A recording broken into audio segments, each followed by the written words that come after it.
Welcome. My name is Stephen WINICK, and I work at the American Folklife Center at the Library of Congress. This is our second season of presenting homegrown at-home concerts, that is, concerts recorded by artists in or near their homes and then sent to us on video.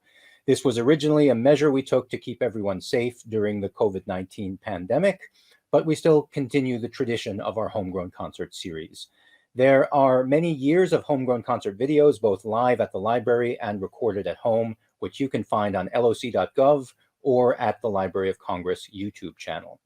As part of this series, we also try to conduct an interview with the performers to get their perspective on their own musical traditions.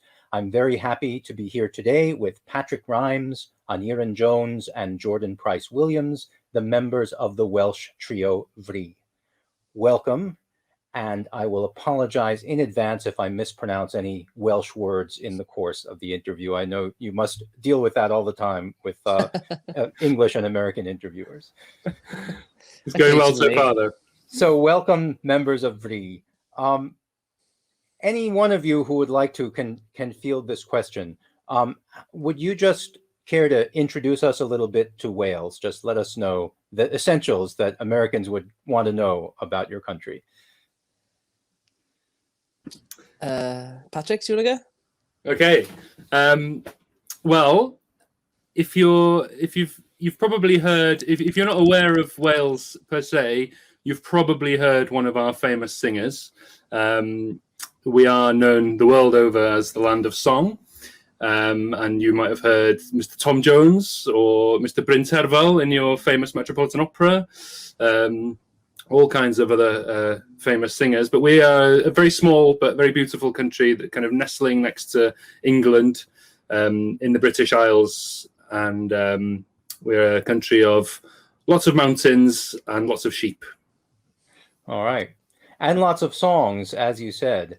So let's begin talking about the musical traditions of Wales. And I know one prominent one, which you mentioned several times in your video, is the tradition of hymn singing.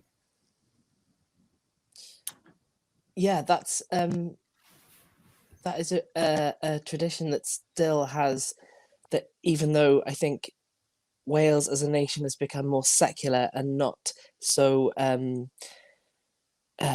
religion isn't so built into our society like it is across the world now, I suppose.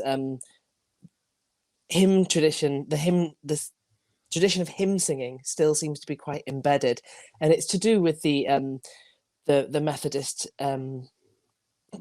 movement, sort of at its height in the 19th century into the 20th century, and I think the importance of it was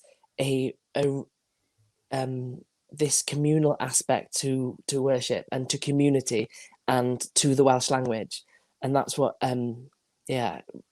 really made it so important. And I think that's what kind of keeps it going today, the community and the Welsh language. Mm-hmm.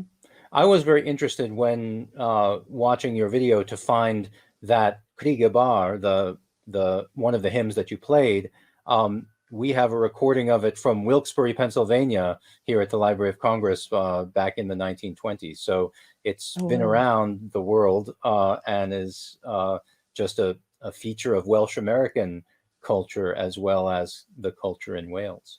One of our most famous, most popular sort of hymn traditional tunes, I think actually originally is an American hymn tune that we've sort of sucked over here. Added some Welsh words to it. Yeah, of course. Sounds very good. So alongside of this hymn singing tradition has always also been a tradition of folk song, of traditional folk song. So what can you tell us about the Welsh folk song tradition? Well, it was sort of, at one point would have been as strong as it is nowadays, say in Scotland or Ireland. Obviously, Ireland in particular has done a great job of exporting its folk music and folk music traditions all across the world.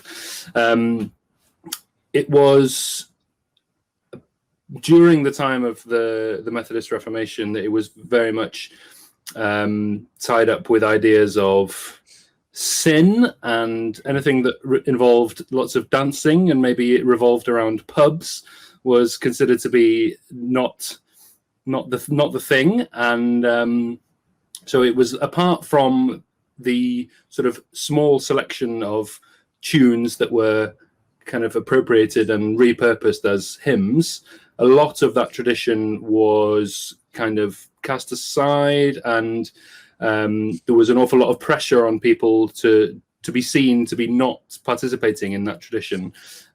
People were kind of burying their harps under floorboards, and we still have a quite a popular expression in Welsh, which is rhoi fiddle in a tor, which is when you give up on something, you literally you put the fiddle in the roof, which would have been to make sure that it wasn't burned in the sort of in the Methodist purge. Right. Well, so you've mentioned in that little explanation two different instruments that I suppose are very important in Welsh folk music, and I know, of course, in your band, the fiddle is sort of central.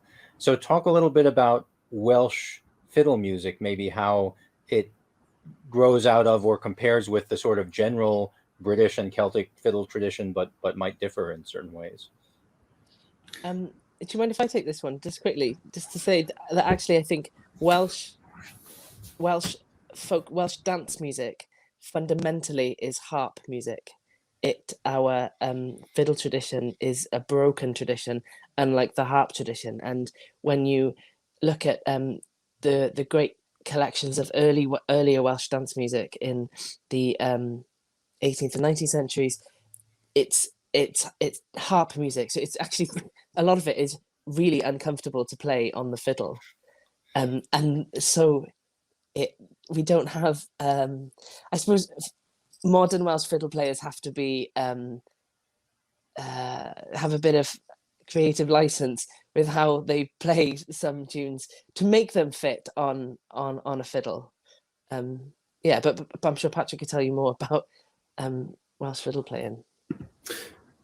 Just to pick up a part of the story that I kind of omitted earlier, while this Methodism was taking quite a hard line on sort of traditional music and traditional dance, the one sort of sector of the Welsh population which wasn't really taking much notice was the Romany Gypsy population, who just did what they wanted and didn't really care what other people thought of them, which is quite lucky for us, because they were the one sort of strand of tradition bearers, and the reason why why quite a lot of our traditional music survives. And their instrument of choice, I mean, some of them played the fiddles, but the majority were were harpers, and were traveling harpists, and they would sort of walk the length of Wales with a harp strapped on their back to go and sort of play for money somewhere.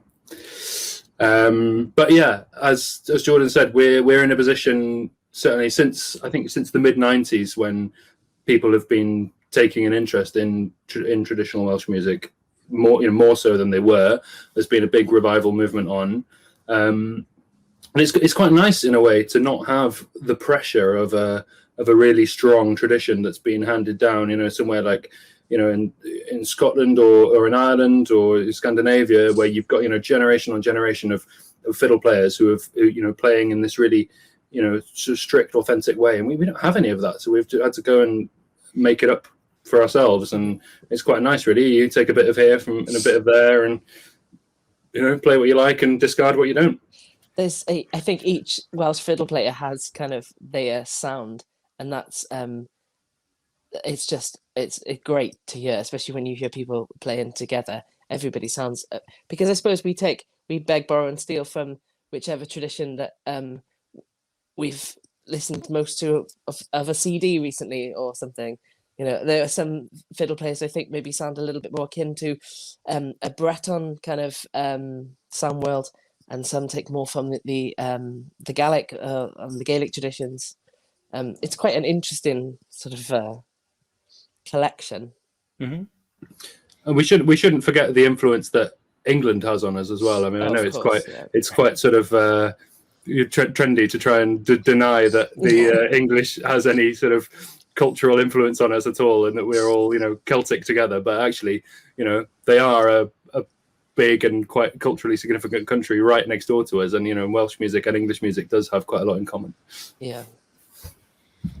Now you've mentioned the harp as a very significant instrument in Welsh traditional music, and that was surprisingly, I think, to people who don't know the tradition, the instrument of choice for Romani people in Wales, as well as sort of, you go back to the old Celtic aristocracy, and their harpers would be playing harps for them as well. So to what extent is the traditional music of Wales today still based on that older harp strand of music? I think if I suppose it's becoming, you could argue that it's sort of becoming less so, because there are more people engaging with the tradition who aren't harpers, and so are bringing to it something that is not harp based, or like ourselves, trying to find strands within the music that are appropriate for what we do. So I think it's maybe a little bit more even now. However, the tradition of the triple harp is still very strong and has some real tradition bearers. And I think, unfortunately, or fortunately, whichever way you look at it, there's a trend these days towards the kind of high energy music, and maybe I think sometimes I'm sure many a harper would lament the fact that it's harder to perhaps deliver that kind of aesthetic on a triple harp. So it stands in its own tradition, I think, that is I think a lot of the triple harpers aren't being affected so much by what other people are doing. Yeah, if you could, just for our listeners who wouldn't be familiar with it, explain the strange mechanics of the triple harp that you're talking about. Well, the triple harp is not unique to Wales. It just, in a folk tradition, has lingered here longer than anywhere else. It is the Baroque harp. It is the Italian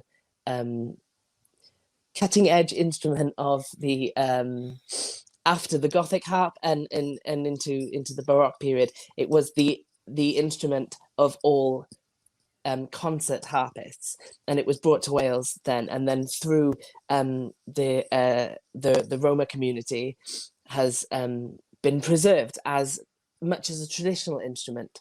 But when you look a bit further back in its history, I'm really not a harp expert, but you can see that some of the collections of harp music were it was almost art music in the way that Western classical music is today, rather than a strict traditional tradition, I suppose. People were collecting it and taking these collections to London, and when you look at the arrangements, they're actually very complex, and the triple harp can obviously do all these things. I don't know how many of these more extended sort of the requirement of a greater technique was part of the Roma community or not. You should speak to Robin Huberian, who would thoroughly enlighten you. Absolutely.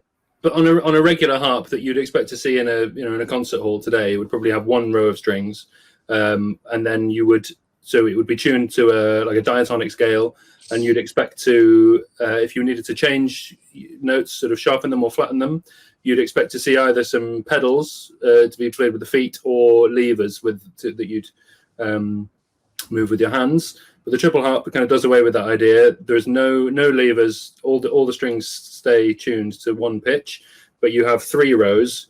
So your diatonic scale in unisons on the outside, and then the inside rows are your black notes on the piano. So in theory, you can play in whatever key, and you can play chromatically.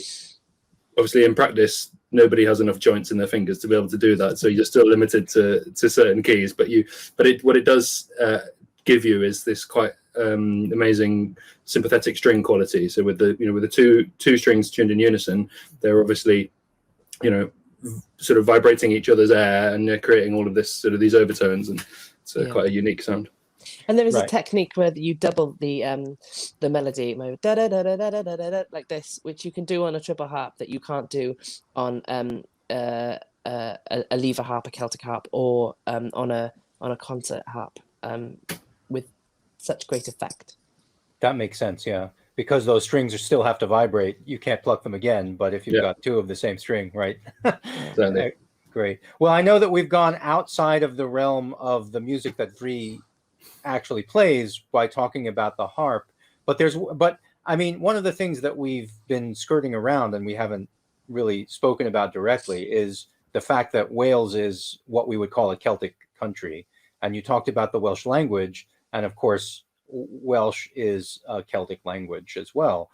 So let's talk a little bit before we go further about the connection of Wales to the other Celtic-speaking countries, and how that might have influenced the music tradition as well. Go on, Aneirin, do you want to say this one? Yeah. So, Wales, and its and its connections. I guess with other Celtic nations, we've been really fortunate that our Welsh language has really kind of survived quite strongly in comparison. We have about 19% that speak the Welsh language, where I think in Scots Gaelic and in Irish Gaelic, the numbers can be quite a lot smaller. And I feel that, sorry, I'm just kind of losing my train of thought here. I think with what I think I'm sort of following what your train of thought there is, that with our I think what we have with our language is perhaps what we have lost with our traditional music in comparison to Scotland and Ireland, who perhaps maybe their numbers, the numbers of their native language are not, the percentages aren't quite high, but the strength of their tradition is much greater, of their traditional music. So our language is of the same branch as Cornish and Breton, and Cornish unfortunately became extinct, and there is now a revival. Cornish is phenomenal because when you hear a Cornish speaker, it just sounds like a dialect of Welsh, because it essentially that's what they kind of are. And what we share, I suppose, with our our Brythonic cousins, what we might share sort of linguistically, but not culturally. The Gaelic countries, Scotland, the Isle of Man, and Ireland, they share both linguistically and in terms of their traditional culture as well. Great. Well, so there is an instrument that is in your group that we haven't spoken of yet, and that is not that common in much European folk music, but it's becoming more common, both in American and European folk music. And we're talking about the cello. So Jordan, tell us a bit about your instrument and how that came to be part of Vrï. Yeah, the cello is a real imposter in this tradition, and probably partly because that they were more expensive to be made. And I think these days as well, the cello is quite unforgiving when it's not quite as accessible as a fiddle. But when you can essentially use it like a fiddle, it's much better at accompaniment, I think, than tune playing. Although there will be so many cellists out there shouting at their screens and correcting me. At least maybe, let's say, I find it easier to be an accompanist than a tune player on the cello. I think it lends itself really beautifully to Welsh music. Of course, it lends itself to Scottish and Irish music for its rhythmic capabilities. But in Welsh music, I think we have this, from the hymn singing tradition, we have this deep love of harmony, and it's fiddle players in a session, it won't take them more than once round a tune before people are starting to improvise harmonies. And that is where the cello in this setting with Vrï really comes into its own, because it's fundamental. And I honestly can have the most pleasure out of just playing one long low note while the fiddles do their thing above. It's this great fundament. And Welsh music, especially with the slow airs and the song tunes, where the cello doesn't have to fly around, it's a sound that is rare to hear. Mm-hmm. Well, I mean, it's interesting that so many of the song traditions in the Celtic countries and also in England, in Britain generally, are more or less monophonic. But Wales has got that fantastic hymn singing tradition that was polyphonic, of course, and is polyphonic, and that the cello is sort of doing to the dance music or the instrumental music what has been done to the song music through that tradition. Is that sort of how you see it, or? Oh yeah, definitely, yeah. And I mean, and then on the other side, of course, I'm incredibly inspired by cellists like Natalie Haz and Eric Wright, who are American cellists who are pushing what the cello can do and how it can fit into sort of music from Britain or Ireland, and obviously I bring that in as well. It's not, so I suppose these two kind of roles. Mm-hmm. So Patrick comments in the video, and you've all alluded here, that Welsh folk music kind of went through a period in the 20th century when it was more or less ignored or neglected. Would anyone care to expand on that, either in terms of why that might be, or, well, you already talked about what its effects were. That is to say, you have a certain freedom not to follow an unbroken tradition. But why do you think it was neglected in this way? I think it was because what Jordan said earlier, that the chapel culture, it became so much more than religion. It was it's an absolute mainstay in communities. Lots of very sort of working class, work based communities up and down Wales. I grew up in a slate village, and Jordan, you're in the Avon Valley, so that's what steel and coal and steel. It's been a really a sort of a cradle of industry for a long time. And in those kind of communities, the chapel, it was more than just worship. It was like a whole life revolved around it. And I think that probably made it very difficult for people to kind of deviate from what was sort of considered good and right. And even though, as we've said, that it's becoming a much more secular society now, like chapel culture and and going on the Sunday as a sort of a hang rather than rather than to worship is still very much a thing. And I think there's been a huge hangover from that, which has had that effect on traditional music. And as we've also said, it's had a hugely beneficial effect on other kinds of musical activity. The Eisteddfod is originally based around religious singing, and that still is a massive driver for all kinds of music in Wales now. You've alluded to that kind of that inherent need to harmonise, which is absolutely a thing, you hear a rendition of Happy Birthday in Wales without everybody immediately trying to jump on the juiciest harmony they can.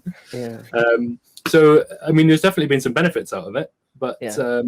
I think even though clearly there aren't that many sort of fundamentalist Methodists around these days, that there has been a bit of a hangover from that culture. Mhm. Yeah, I think I'd imagine as well, much like other traditional musics around the world, that the sort of the slow march of globalization from the beginning of the 20th century, from the 19th century, and the way that has changed the music that the majority of people listen to anyway, I think, as probably always, it's had the effect on Welsh music that it's had on any other traditional music as well. So I think that's been happening in the background. I don't think there's a huge amount of people who would sit down and listen to an album of Welsh traditional music as there are people who would sit down and listen to Adele or somebody like that. Mhm. Much is the pity. That makes sense. Yeah, certainly. So, one thing that Patrick just mentioned in his answer was the Eisteddfod tradition. Explain that a little bit too. I mean, I think that's, as you say, been hugely influential in forwarding Welsh music. Yeah. Aneirin, you are a participant of the Eisteddfod. I think you need to unmute yourself. Yeah, mute, yeah. So the Eisteddfod tradition, it's something kind of we've all grown up to an extent. The kind of Eisteddfod comes from the kind of bardic tradition of kind of awarding the poet with the Eisteddfod, with the chair. But obviously now it's become something that involves arts, drama, loads of different things. So we have the Eisteddfod Urdd, which is our youth Eisteddfod, which has lots of from school competitions to singing in choirs to playing in string quartets to orchestras and everything. So for me, and I think for all of us, we can really say that it was a massive part of our musical upbringing, and we were really, really very grateful for it. And of course, we have a national Eisteddfod, the Eisteddfod Genedlaethol, which has really been incredibly supportive of folk music recently, as put with our tea gwerin and for putting on amazing concerts, but also just there's been a great kind of thing with Eisteddfod. What else? Is there more? Yeah, I think in the Welsh language community, it has it's, again, I suppose, it a bit like the chapel traditions were. It is an incredibly communal event. It is a real celebration of Welsh language and Welsh culture. Until 2005, it was, having had its Methodist roots, it was a completely teetotal event. And to the 2005 Eisteddfod in Newport was the first time when they had a bar at the National Eisteddfod, and it was very controversial. It raised eyebrows left, right, and centre. But I mean, these days it's a week-long piss up in the sun, isn't it? With the occasional choir competition. So it's just to sort of characterize what it is at base. It's essentially a celebration of and competition within the various musical and linguistic traditions of Wales. Is that right? Its fundamental point is a competition and a meeting of bards, where at the main ceremony, new bards are invited into the gorsedd, which is the community of bards, and prizes are given out. That is the thing that is, I think, about from the very first Eisteddfod, over 1,000 years ago. That was the point of it then, and at its core, that is the point of it today as well. Mm-hmm. And would you say that the Welsh language movement, that is the movement to ensure that the Welsh language survives and is spoken by as many Welsh people as possible, has been very influential on culture and music generally as well? Yeah, absolutely. It's a constant battle, but it's a battle that we are winning at the moment. People previous generations have been through hell and high water to try and make sure that we have a national broadcaster on television, that we have a radio station which broadcasts 24 hours a day in the Welsh language. And what that does is it provides people like us, of our generation, with an outlet, and it means that we can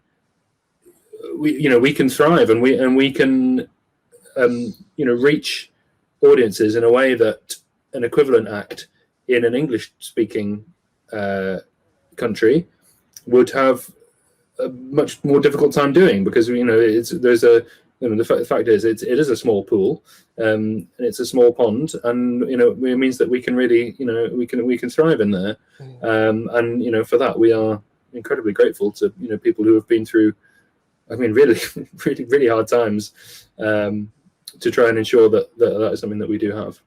I'm always amazed as well by the sheer amount of talent that is in the Welsh language community. I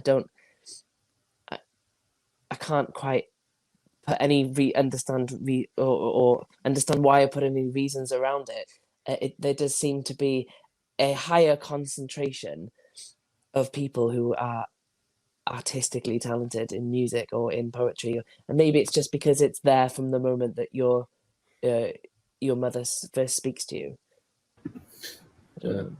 We're obviously coming at it from a traditional music point of view, but that's not the extent of it at all. We've got fantastic. I have a long tradition of really fantastic rock bands, and we're producing really high quality classical singers, and classical musicians, and fine artists. It really is something that is, for whatever reason, it seems to be valued here, and we're really proud of it. Mm-hmm. Wonderful. So we have talked about the fact that there was kind of a break in the 20th century when Welsh folk music was kind of ignored a little bit, but there was a kind of earlier generation, if you will, of the folk revival. When I first started listening to folk music, there was Arlog, and I became friendly with Susan George, the singer, the late singer, when she came over to the US for some festivals. So is there any continuity between those folks who were primarily in the 80s, 90s, and early 2000s, and what you folks are doing now? Absolutely, yes. Essentially, they taught us, whether they taught us directly or whether one of their albums was the first one we heard. Susan George's album, the one that I've got a copy of, I go back to time and time and time again. And these things do have, especially because there wasn't a huge amount of them doing it, like there aren't a huge amount of us doing it today. That it's just I don't know, it's all just great stuff. And Arlog, every time I want to find a tune that I know is going to be very good and played well and a lot of fun, I go to the Arlog albums. We don't play in the same way as them, but they're what they're all about is, I think, is they've really and still constantly still do inspire young musicians in Wales. Yeah, and you want to talk about continuity. Like Arlog, Gwyndaf and Dafydd, the two harpists, students of Eldra Jarman, who was related to the Wood gypsy family. Robin Hugh Bowen, who we've already mentioned, who learned with Eldra and also with Nancy Richards, who so that's literally direct access back into that sort of that heritage of the gypsy music, and that's incredible. Yeah, they've paved the way for us to be able to do what we do now. Mm-hmm. Yeah, and certainly, though you've mentioned that you don't play the same way, one thing that you do notice that is a certain continuity between that generation and yours is, I think, a certain influence of classical or chamber music. Would you agree with that? Does that make sense to you? Yeah, that absolutely applies for Vrï and what we are trying to achieve.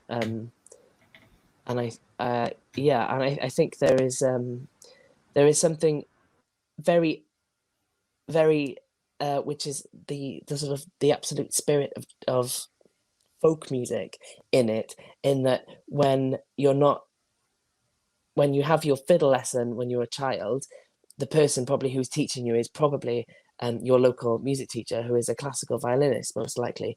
It's not, we don't have access to generations and generations of people, of traditional fiddle players in your local pub. And so, of course, yeah, that absolutely leaves an imprint on you through all the musical decisions you take on your journey. That is still your foundation. And I'm sure I might be wrong in saying, but I would imagine that for the guys of that generation, that was probably their first access to music. Mm-hmm. No, that makes a lot of sense as well. Yeah.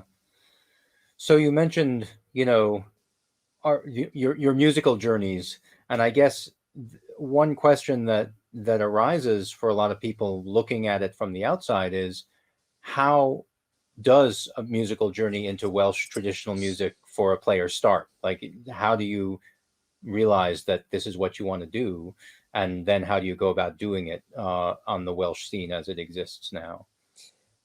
Do you know, Aneirin has probably got the most. Your story is great because you are probably the most modern of us in terms of your journey, really. So yeah, what do you?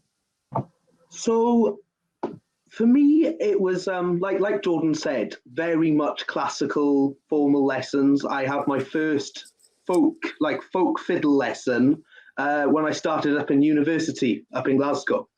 But my big musical journey was just having those local sessions. There's just one session in Swansea, which is just kind of down the road from me. And it was just once a month, and it was like discovering a new world of music, because I didn't have to follow the copy. I didn't have to follow the manuscript. I could stay up a bit later and play tunes in the pub. It was brilliant when you're 12 years old.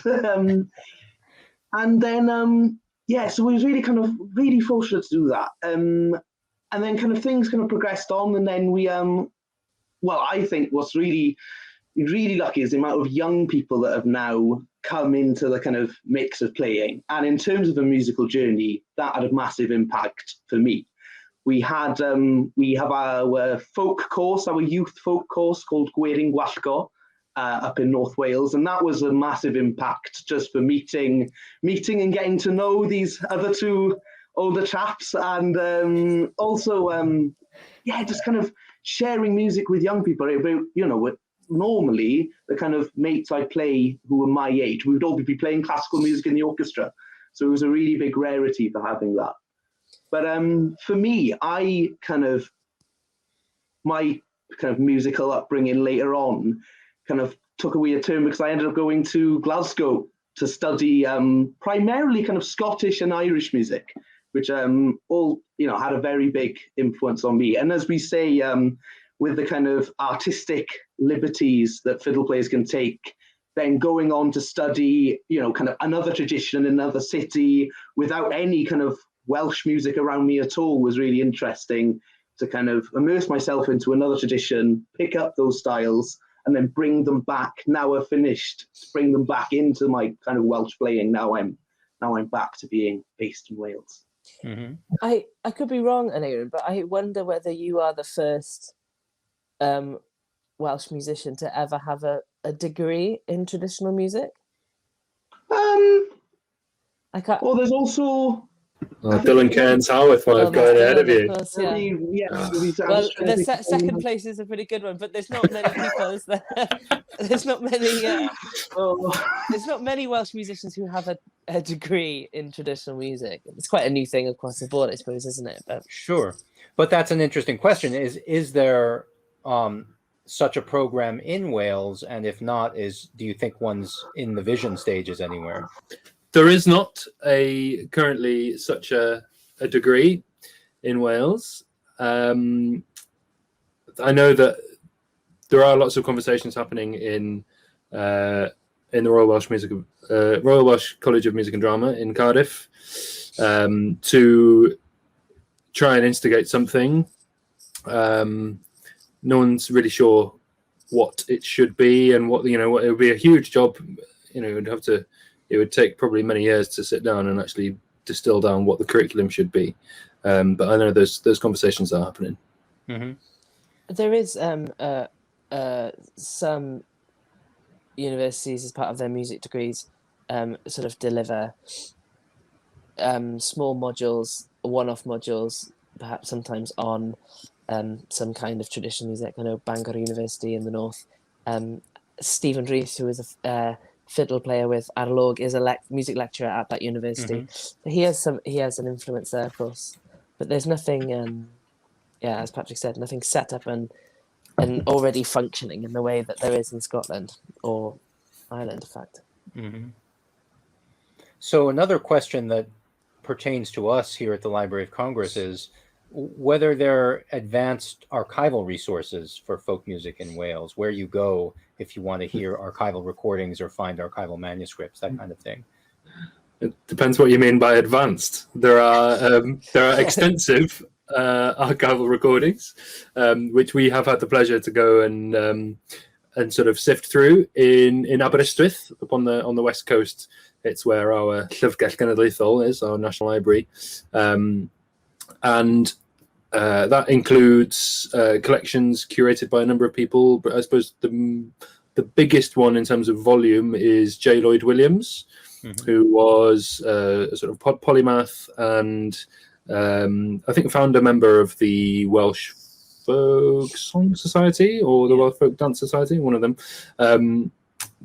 Big collector of manuscripts. So there are boxes upon boxes of just loose leaf, nothing digitized, most of it not really catalogued. I mean, they're working through it gradually, and more and more of it is available online now. Also, I mean, a smaller in terms of volume, but an equally significant is Meredydd Evans, his collections, and he's somebody who would be familiar to a lot of people over there. I mean, he spent a lot of time in North America with Phyllis Kinney, and the two of them have done a huge amount of work and really detailed collections. I mean, this where it differs to J. Lloyd Williams is that loads of reference cards where there'll be a card dedicated to a song, and on the back there'll be also see this X, Y, and Z songs also on the same topic or collected by the same person or with a different tune. And so I mean they're so meticulous and really, really invaluable when you go through. And just to give you a little bit of a steer on, because it can be quite overwhelming to be sort of faced with these 50 boxes just of loose loose manuscripts. I mean, it's quite exciting. You never know what you're gonna turn over on the next page. Right. Sorry. So the National Library their collections are much more papers based, whereas the Museum of Welsh Life down here near Cardiff, there is quite a large collection of sound recordings from the sort of mid-20th century onwards. And they are notoriously sometimes quite difficult to get in and see them. They have digitized some of them, and that work was mostly done by Roy Syed, who has really made all that happen in Saint-Fag and in the museum there. But it's not. I don't think the amount of material that is available is quite as big as it may perhaps in some other nations. The great thing about the sound archive is as well, it's not just, I mean, there are, you occasionally come across a new tune, but you get a real insight into regional accents, and places, some spots down in southeast Wales where you're very close to the English border, where these days, if there is any Welsh spoken, it's more of a kind of a generic southeast Wales. But I mean, you have these pockets like in Gwent, where they spoke quite a sort of distinct dialect called Gwenhwyseg, and you hear people, archive recordings of people talking like that. It's so interesting and really exciting to hear that. And they affect the modern English accents now. So in Cardiff is a very distinct. I suppose it would be Wales's answer to maybe to the Baltimore accent. It's a very, it's quite a broad, funny sort of sound, but it's come directly from the dialect of Welsh that was spoken here. Even though the majority of people in Cardiff are not Welsh speakers, and that these recordings, which are they're not just musical, but they record, every aspect of Welsh life, as preserves all these things. I think the United Kingdom is all of Great Britain is sort of, it's mad how the accents change. You can go 5 or 10 miles and there's a noticeable difference in the accent, and it's the same thing in Wales, but also within the Welsh language, within the English language, and full of dialect words as well. That I remember the first time I met Patrick, couldn't understand a word he was saying in Welsh. Not a clue. That's funny. Yeah, because people don't necessarily know, looking from the outside, that those dialect differences are so extreme. Yeah, that's great to know. And it's true as well, as you say, in Ireland and Scotland and other places, that the language that develops as the English dialect of people whose ancestors spoke Irish is heavily influenced by Gaelic, even when they don't themselves speak Gaelic. It's just their parents who first started speaking English that way had that connection. So I'm sure it's the same in Cardiff and other places in Wales. Very interesting. Absolutely. Yeah. Yeah, well, to bring it back to Vrï a little bit, so we've been talking about the general culture a lot, but how did you three come together into a group? Well, I suppose we should credit someone who's been mentioned once already this evening, which is Bryn Terfel. The three of us were kind of involved in a backing band of his when he was doing he does an annual TV broadcast for Espadrec, which is our national broadcaster, around Christmas, and usually it's it's a kind of a black tie concert setup, and it's him in front of an orchestra doing all the hits. He decided he was going to put a slightly more folk music spin on it in I think 2016, and so we were drafted in to come and go with him to St Fagan in the Museum of Welsh Life, which is, as well as having really great sound archives, it's also got sort of restored historical buildings. So it's this great big park that's full of sort of various churches that have been salvaged and brought brick by brick, and there are there's sort of there's kind of like a cockfighting stadium, and and a row of houses from different periods, and so we all trooped up there for 3 days to go and record this material.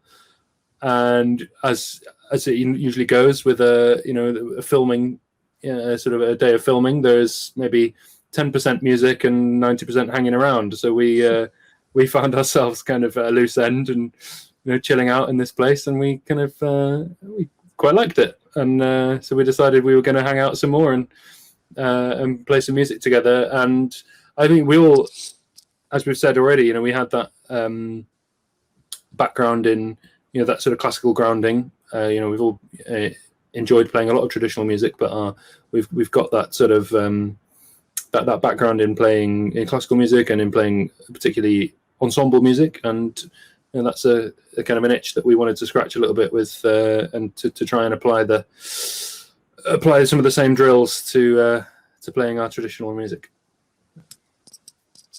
Somewhere on YouTube, I think there is a video of us playing as a trio with Bryn Terfel, but Patrick's playing the accordion, I'm playing the double bass, and Aneirin's on the fiddle.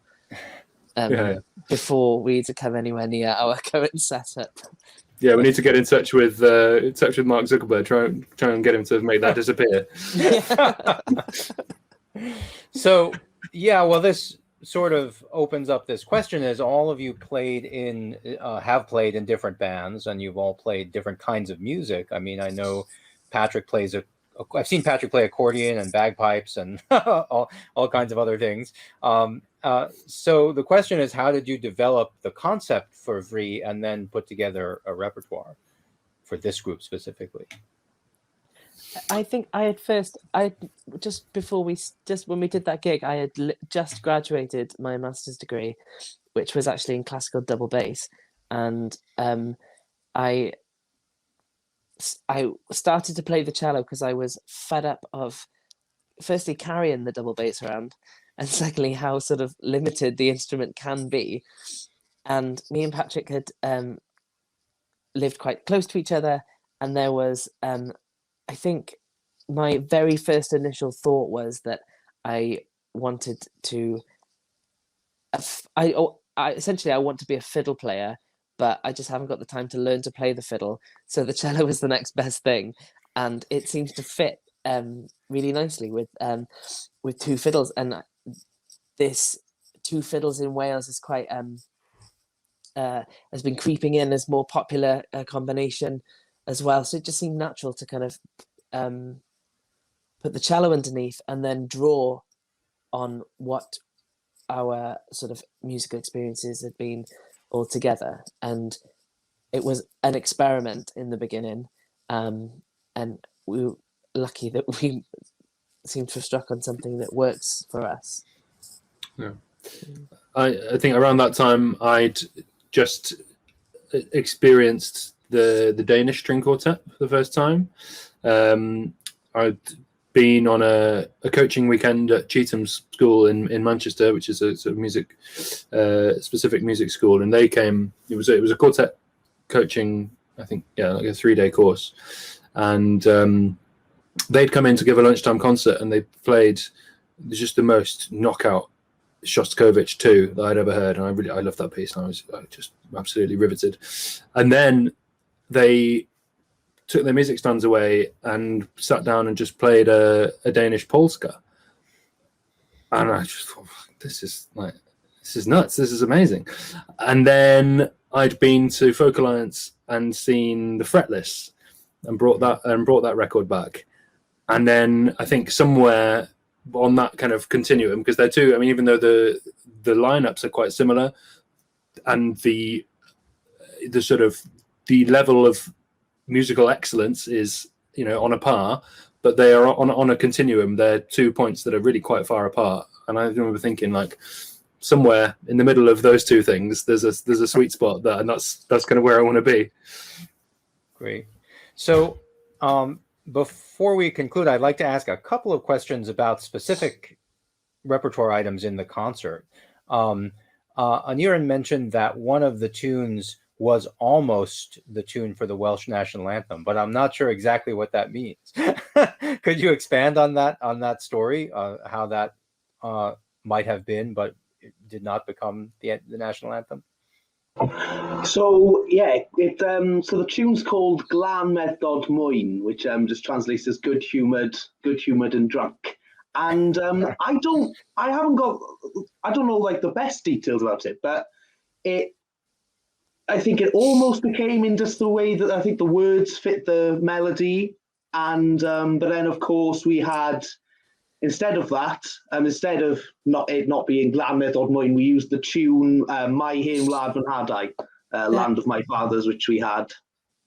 I believe, actually, I don't think I told you boys this, but I believe that our national anthem came from a competition, and right.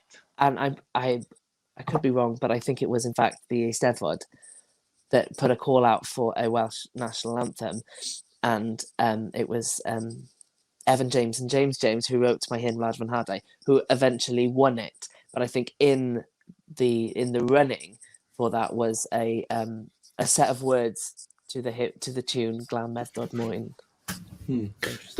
There's quite a rich tradition, and I presume this happens elsewhere as well, but that that hymns and hymn tunes are not necessarily connected. The hymn is, it would broadly be thought to be the text, and then so the tune for My Hen Wadvan Hadau, which is what we now recognise as our national anthem, is, I believe the tune is called Glantronva. Glantronva, yeah.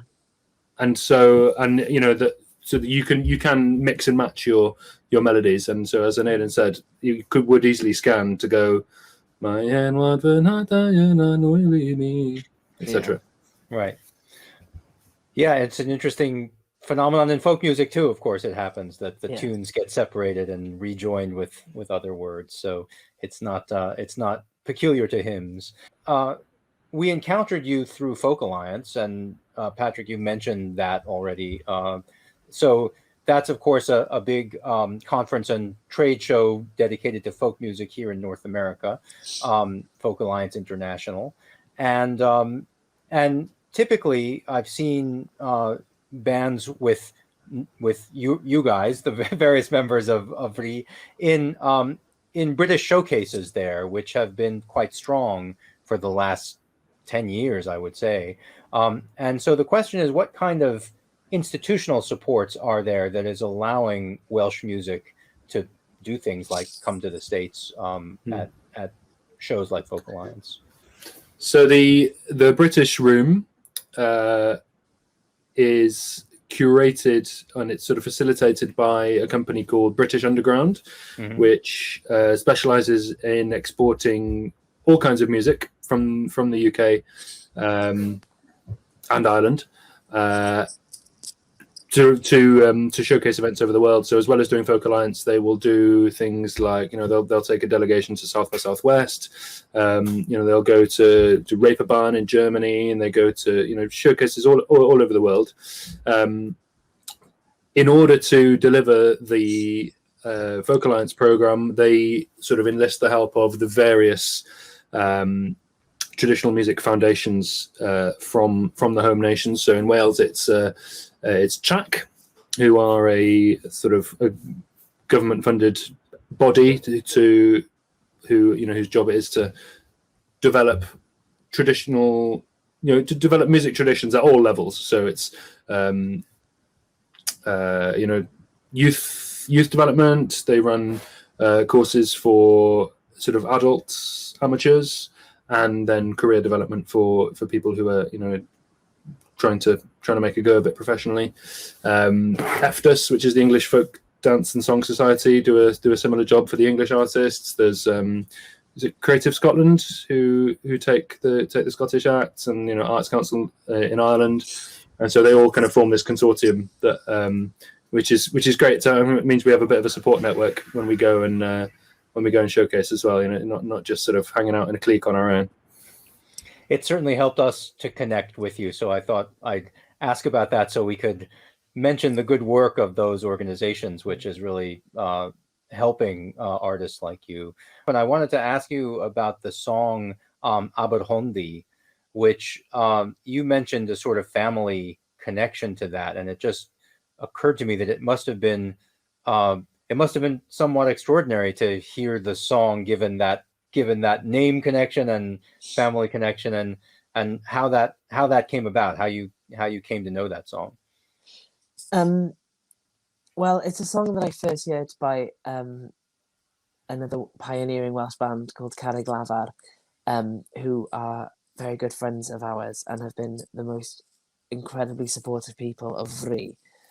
And I've always loved it, and I hadn't really paid a huge amount of attention to its provenance until I had I have a collection from the 20th century by Maria Jane Williams, who collected folk songs from Gwent and Morgannwg, which are the two sort of main parts of of the bulk of South Wales. And I just flicked through to find the words, and at the back these words were written by T.J. Williams, which is my father's initials, and then it goes on to, it said, leaving Brecon to Guernsey, and my father was a soldier in that same barracks. It was just bizarre, and my father died a few years ago, so it was a real it was a really lovely thing to find this kind of connection. So it's quite an emotional song for me to sing, and the words are particularly emotive. So yeah, it was one of those funny moments where you just think there's too many coincidences here. We can't not sing it. Right. Well, you did a really lovely job with it as well, we should say. It's a beautiful song. You performed it beautifully, and you performed the whole concert beautifully. We just loved the recording that you submitted for us. So we thank you very much for that. So one thing that we've been watching quite a bit of is a documentary about Welsh folk music, which actually features Patrick in it quite a bit, and it talks quite a bit about the revival of interest in Welsh folk music.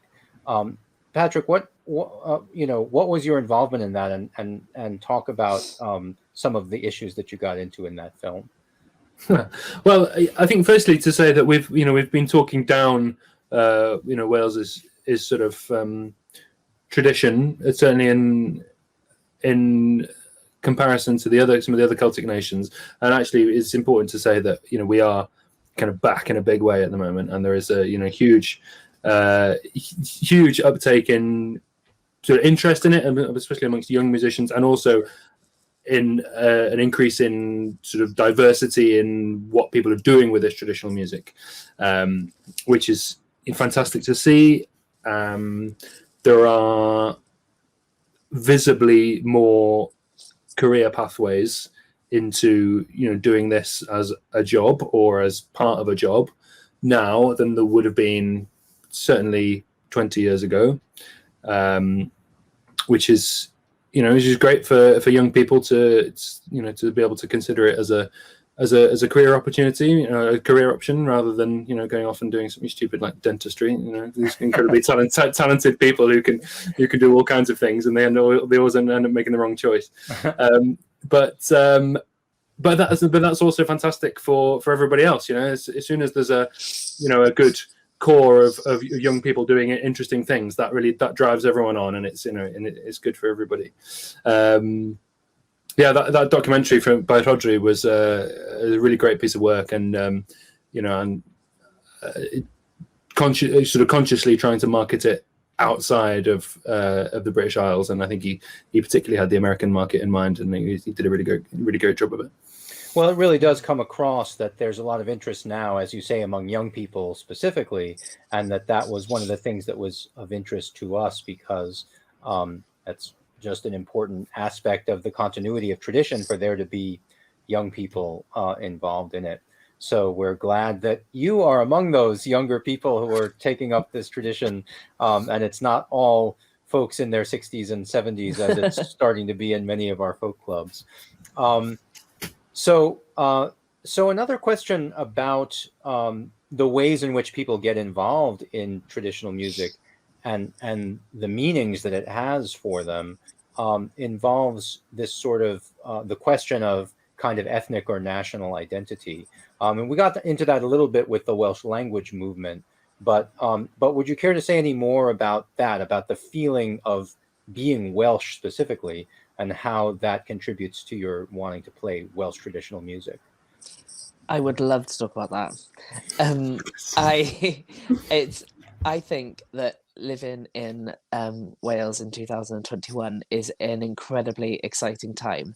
It feels like Wales is a bit like an ocean liner. I think it takes us a while to change, and it feels like there is a change at the moment happening that is really tied into national identity, and that has really been helped by the COVID-19 pandemic. But it seems to be in all kinds of areas, in with not everybody, of course, but there is a newfound confidence in what being Welsh means, and that it's not necessarily, I think my father's generation was a touch more maybe in order to sort of progress in life, maybe I think would wanted to maybe move away from a Welsh identity and to feel more British. There seems to be a backlash in many ways against that, and that is where language and traditional culture really, it's where I think it can solidify, it can create much many deeper roots with your sense of national identity, because not only, and it doesn't, that's not to say that without them that can't happen as well, but for me personally, the language and traditional music, it constantly pours back into my sense of national identity, and my sort of Cymreicdod, my Welshness pours back as well into everything I do. It's a really shared connection, and it's everything at the moment in Wales. I think from our politics to our music to feels just that little bit more confident than maybe it was 10 years ago.